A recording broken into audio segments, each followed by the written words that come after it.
Hello guys, welcome to my channel. Today we are going to see Last of Us Part 1 slow loading times and textures issues on NVIDIA low VRAM PCs.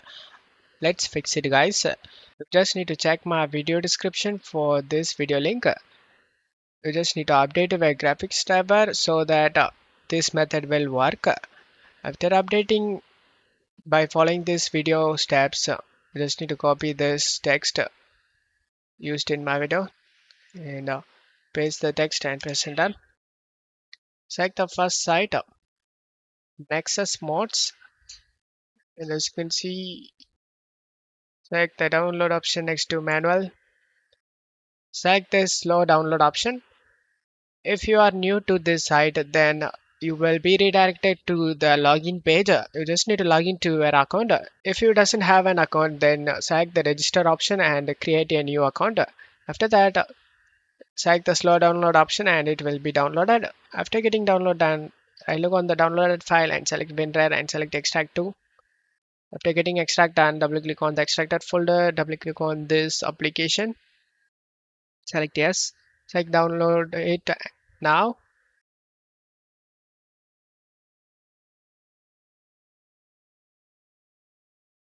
You just need to install this runtime guys. After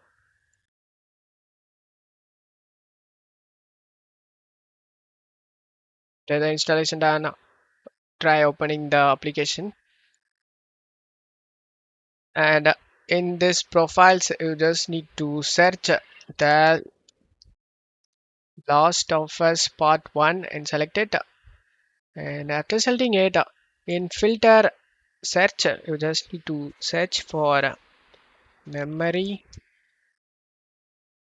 Allocation Policy, and you will get this. Click on the drop down. It is actually set this as needed. You just need to change this option to aggressive pre-allocation. Then select the apply changes option, and it will be saved. So saving it, just to close stuff here and launch the game guys. The new memory allocation setting should help you to reduce shutters, loading issues, or VRAM allocation errors. Don't forget to leave a like guys. Thank you.